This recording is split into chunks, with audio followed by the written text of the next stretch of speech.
You are a wonder. Hello, Malcolm here. Welcome to Quiet Time Coaching, episode 545 and part 11 of the series based on Psalm 139. And we're looking today at verses 9 and 10. They read, "If I take the wings of the morning and settle at the farthest limits of the sea, even there your hand shall lead me, and your right hand shall hold me fast." What is David imagining here?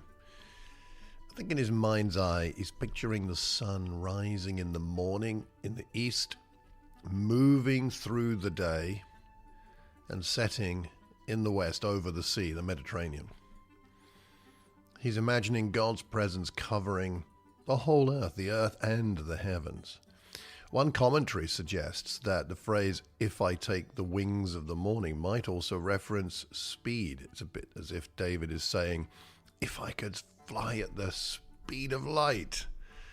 Perhaps he sees himself taking flight first thing in the morning, going all day until sunset, landing as far west as possible, and realizing that God has been with him throughout the entire journey.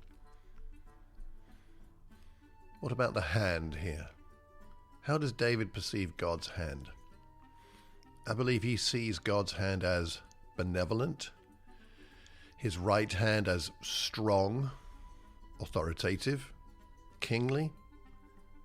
Perhaps this hand is rather like a parent with a small child near a busy road. When my children were young, I held their hand very tightly in that kind of situation. This was not to restrict them in any harmful way, not to control them for my benefit, but to keep them safe. God's hand is like that. So God is persistently with us, and he's doing that so that he's available to us to offer assistance and protection and resources that you and I don't have in ourselves. Jesus said to his followers in Matthew 28 and verse 20, "I am with you always, even to the end of the age," always. Left to right, up and down, east to west. See, there's no place that's too remote or any situation too dire where God cannot reach us. Whether we feel isolated emotionally or spiritually or even physically, we can pray with confidence because we know that God is with us, even at the farthest limits. God not only accompanies us, but he's also there to guide. His grip on us is strong. We don't have to fear slipping away from his care. Your prayers don't travel to a distant, indifferent deity. God is intimately close. He's familiar with your every thought and emotion, and he's already present even before you begin to pray. So here's a question to reflect on.